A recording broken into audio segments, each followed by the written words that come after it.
Olá, pessoal. Estamos aqui para mais um experimento simples de física, né, na área de ondas. Né?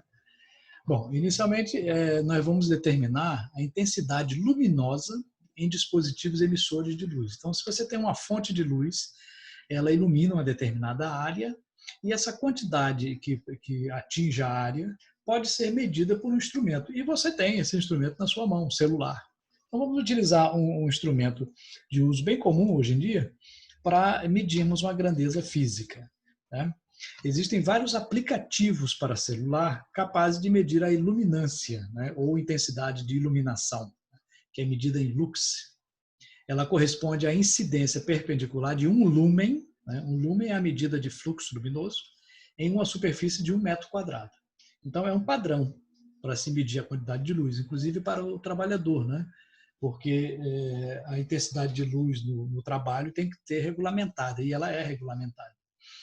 Então, existem vários aplicativos gratuitos, né, chamados luxímetros, né, e que medem a intensidade de iluminação em vários dispositivos que você possui em casa. Então, nós faremos isso numa sala escura, por exemplo. Né? Você vai para um quarto, né, escurece tudo, e nós iremos observar o seguinte. Esses aqui são alguns aplicativos. Né? Esses aplicativos podem ser encontrados gratuitamente na internet. E na sua casa, né, usando um celular, você pode medir a intensidade de vários tipos de lâmpadas, né? Ou fontes de iluminação. Fica a seu critério. Né? Tem a lâmpada incandescente, aquela antiga, a halógena, que usa um gás aqui dentro, a fluorescente, né, que é sob baixa pressão, a lâmpada LED e outros tipos de iluminação que têm intensidades diferentes. Então, o que nós faremos? Nós iremos medir a intensidade de iluminação de 10 dispositivos, né? Pode ser uma lâmpada incandescente, LED, qualquer uma, até a lâmpada do seu celular. Todas a uma distância padrão de 1 m. Então, você coloca num lugar totalmente escuro, a 1 m do seu celular, e com esse aplicativo você determina qual seria o dispositivo que tem maior eficiência luminosa, que tem mais luxes. Né? Então, a gente pode registrar isso numa tabela, né?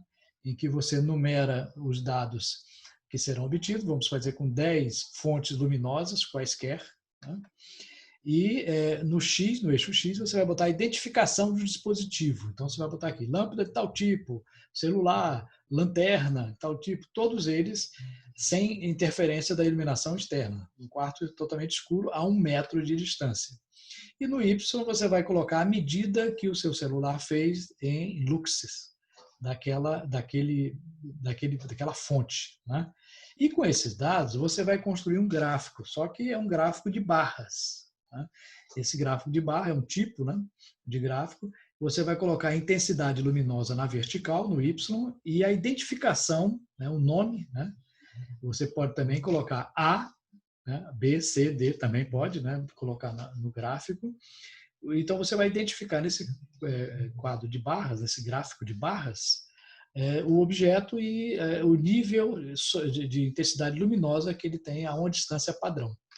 E a seguir você vai fazer também um registro da atividade, um relatório científico, de forma que responda a seguinte pergunta. Né? Lembre-se que todo relatório é para responder uma pergunta. A pergunta é o objetivo e a resposta é a conclusão. Né? Qual o dispositivo que a 1 m de distância emite tem maior iluminância, possui maior iluminância? Então você vai responder isso em um relatório.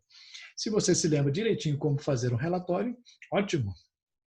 Aí tem um modelo, mas se você esquecer um pouquinho os objetivos, veja o vídeo que nós vamos mostrar a seguir. Okay? E agora queremos construir um relatório. E como é que nós fazemos isso? Hein? Tem vários modelos de relatório. Vamos apresentar aqui o básico. Né?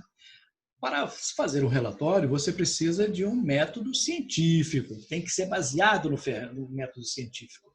E o que é ciência, propriamente dito? Ora, nós sabemos que para ser científico, né, para seguir esse método, tem que seguir 3 etapas. A primeira etapa, você verifica o que você quer. Né? O que você quer? Aí você dá um título à coisa e dá os objetivos daquilo que você quer. Você tem que saber o que vai fazer, né? Qual o material, qual é o método utilizado, qual o resultado você chegou e discutir sobre ele, né? E o que foi obtido. Então, nesse experimento foi obtido o quê? Aí você vai chegar a alguma conclusão e dar as referências necessárias. De uma forma geral, né, a ciência é baseada nessas 3 etapas. A primeira, tecnicamente, a gente chama de hipótese, né? Uma hipótese que foi criada. Eu acho que é isso, vamos verificar.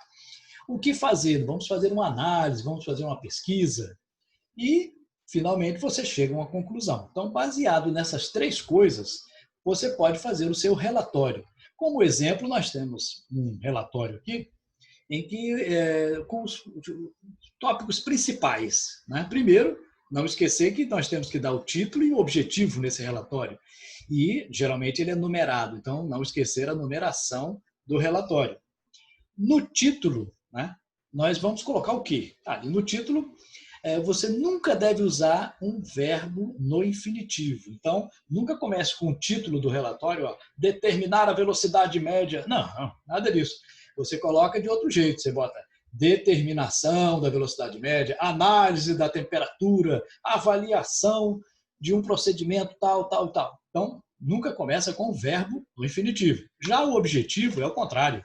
Você sempre usa o verbo no infinitivo, né? Aí como é que eu vou colocar? Analisar, avaliar, determinar, né? Então, o título você bota de um jeito sem verbo e com o verbo no objetivo. Lembrando sempre de nunca usar a mesma raiz da palavra nos dois. Não pode ser a mesma. Eu não posso botar determinação da velocidade, objetivo, determinar, repetindo a mesma raiz da palavra. Nunca deve fazer isso. Já numa segunda etapa, né, etapa 2, você vai registrar no seu relatório material e métodos, resultados e discussão, né? Nessa primeira parte, você vai colocar o quê? Você vai listar os materiais utilizados, contendo a precisão de cada um desses materiais. Então, por exemplo, se você usou uma régua, qual é a precisão dela? 1 milímetro, 1 centímetro, 0,1 milímetro, tem que colocar lá.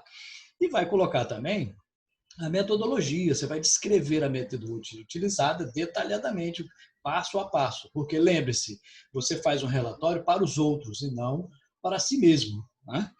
Nos resultados, você vai listar esses resultados todos, tudo que foi medido tem que estar aqui, tudo que foi calculado tem que estar aqui, e comentá-los também. E lembrando que essa parte, né, importante lembrar, essa é a parte mais extensa de um relatório, né, pois detalha o que foi realizado. Ou seja, um relatório, né, nessa parte aqui, não pode ficar nada abreviado, né? Tem que estar bem descrito, né, nessa metodologia e nos resultados obtidos. E, finalmente, na terceira parte, você vai concluir o seu trabalho, dar as referências e a identificação. Lembrando que, na conclusão, né, você vai finalizar de forma objetiva. Então, nunca coloque uma conclusão muito extensa. É bem o resultado, na hora de fazer a conclusão, olhe para o objetivo. O objetivo é a pergunta e a conclusão é a resposta. Então, ela tem que ser bem objetiva mesmo. Tá? E nunca coloque conclusão, conclui-se que... Não. Você bota verifica-se que, ou usa outras palavras, mas não usa a mesma palavra ligada ao título daquela atividade. Na referências, você vai indicar a fonte de informação para o experimento, né? De onde você tirou a informação? Foi uma pesquisa em um livro de análises, foi um professor que passou uma atividade daquela disciplina. Você vai indicar de onde você tirou a referência para aquela atividade científica. E, finalmente, embaixo, você bota a identificação de quem realizou o experimento, a data e a assinatura, identificando quem fez este relatório. Ok? E aí, se você precisar construir um gráfico, né, é claro que o professor vai orientar você, mas aqui vão algumas dicas importantes. Primeiro que existem um monte de tipos de gráficos diferentes, né? E nós faremos os gráficos da física de uma maneira um pouco mais condensada, né? Vejamos aqui, não pode faltar num gráfico de jeito nenhum. O que é que não pode faltar no gráfico? O seu gráfico não pode faltar o título, né? Tem que ter um título aqui em cima, curva de aquecimento, tal, curva de velocidade, etc. Não pode faltar as grandezas, né? Uma grandeza Y, aqui ó, na vertical, com a unidade que você tem que colocar. Não pode faltar a grandeza na unidade no X, né? Aqui a independente aqui aqui é dependente e aqui é independente, né? O x é independente e o y é a dependente. E também não pode faltar de jeito nenhum uma tabela com os dados das medidas que foram realizadas, né? Então, nessa tabela, né, pode ser uma tabela simples como essa, ou mais complexa, depende do tipo de experimento. Não pode esquecer as unidades, você coloca as unidades aqui em cima, né? E não precisa repetir a unidade, que muita gente às vezes faz isso. Não, bota lá em cima a grandeza e a unidade, a grandeza e a unidade. E o seu gráfico vai ficar com a tabela confiável, né? Um exemplo de gráfico que a gente nunca pode esquecer, né, é que, embora tenha vários tipos, né, não deve esquecer no gráfico o seguinte: todo gráfico tem os seus eixos. Então você vai ter que fazer um eixo Y, um eixo X, né, para essas duas grandezas. Não pode faltar também, né, uma escala, né? Observem que você vai traçar o gráfico, mas essas escalas aqui precisam ser organizadas, de tal maneira que você ocupe aqui pelo menos 2/3 do espaço que você dispõe. Se você fizer um gráfico em que utilize somente um pedacinho pequeno aqui do espaço, está errado, né? Não pode. Ele tem que ocupar pelo menos 2/3 desse espaço aqui. E para isso você precisa, né, registrar as grandezas. Agora, como a maior tarefa de um gráfico é dividir, fazer essa escala aqui. Porque você tem uma tabela de dados, mas essa tabela de dados ela pode ter valores quaisquer, né? Pode ser 0,001, como pode ser 1 milhão. Né? Como é que você vai dividir nessa escala? Então, você sempre pega a diferença entre o menor valor e o maior valor, né? E nem sempre começa no zero, gráfico, viu? O gráfico pode começar em 100 e até 1000, não tem problema, a cada escala dessa.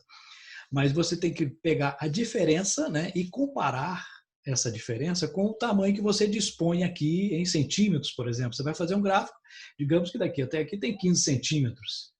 Então você vai ver essa diferença e ver o quanto essa diferença está relacionada a esses 15 centímetros. Então, digamos que daqui para lá tem uma diferença de 200 para 15. Né? Então, nós vamos fazer uma escala proporcional de maneira que caiba os valores aqui. E sempre colocar valores assim coerentes. Né? Então, por exemplo, 1, 2, 3, 4, 2, 4, 6, 7, 10, 20, 30, 40, 0,1, 0,2. Não vai botar uma escala de 7 em 7 e de 0,3 em 0,3. Claro que não. Então, o que você fez aqui para o Y, faça para o X também, que você obterá uma escala coerente. E nessa escala você irá marcar os pontos, né? E esses pontos unidos vão mostrar qual é o desenvolvimento dessa grandeza. Agora, é claro, isso é um tipo de gráfico, né? E não pode faltar de maneira nenhuma no gráfico, aqui em cima, o título, número 1, o nome da pessoa que está fazendo, né? O título e o nome. Então você coloca o seu nome, identifica aqui qual é a sua turma, qual é o seu grupo, né? É uma identificação da pessoa. Aqui embaixo, descrever o título. O que se escreve aqui no título? Gráfico referente ao movimento, gráfico referente à variação de temperatura, etc. E não pode esquecer também as grandezas. Né? Então, o X é que grandeza? A velocidade, temperatura, tempo. Então, o X, você vai botar a grandeza e a unidade. E o Y também, a grandeza e a unidade. Não esquecendo de maneira nenhuma de colocar a tabela. Né? A tabela pode ser colocada junto ao gráfico ou no verso do papel, ou então em outro papel. E muitas vezes pode se fazer também de forma digital. Então, em um gráfico estudantil, né, que nós estamos aprendendo a fazer, temos que usar a metodologia científica, você pode fazer em papel ou de forma digital. Existe, então, uma grande variedade de gráfica, que nós temos um exemplo, né? E desses gráficos, novamente, aquilo que nós afirmamos, né? Lembra aqui, ó, as unidades, ó, velocidade da queda de um corpo, é o título do gráfico aqui, né? Tem que informar. A velocidade em centímetros por segundo no Y, aqui. No X, nós temos o tempo em segundos, então está informado. Os valores estão colocados aqui, ó. Esses pontos verdes aqui, ó, são os pontos experimentais que você mediu. E existe também a escala, né? A escala aqui é de 5, 10, 15, 20. Aqui é de 1, 2, 3. Não precisa ser igual a vertical com a horizontal. Pode ser diferente, claro. Em cada ponto desse, existe um risquinho, uma reta para cima e outra para baixo. Isso aqui dá a variação, né? O erro de cada medida. Eu errei pode ser mais ou menos isso, ou mais para isso, menos. Então, essa é uma variação de erro experimental. E pode-se traçar também uma curva média. Essa curva média indica como os valores estão variando aproximadamente. Alguns estão fora desse valor médio, outros estão mais próximos. Por quê? Porque toda medida experimental tem um erro, né? Por mais que você faça, sempre haverá um erro, e pode ser pequeno, mas pode ser grande também.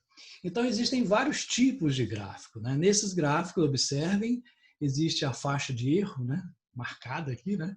Existem gráficos também, como esse verde aqui, né? Gráficos que demonstram retas, curvas, e quando você traça sempre uma reta, essa reta representa um valor médio daquilo que foi encontrado. Alguns pontos para um lado, outros pontos para o outro da curva. E ao invés de representar uma, você pode representar várias curvas, né? A gente chama de curva toda essa descrição. Pode ser até uma reta a gente chama de curva aqui também. Então, nessas representações podem ter várias, né, grandezas envolvidas, né? Mas sempre colocar a escala correta e também em gráficos nesse formato também são úteis a nossas atividades, ok?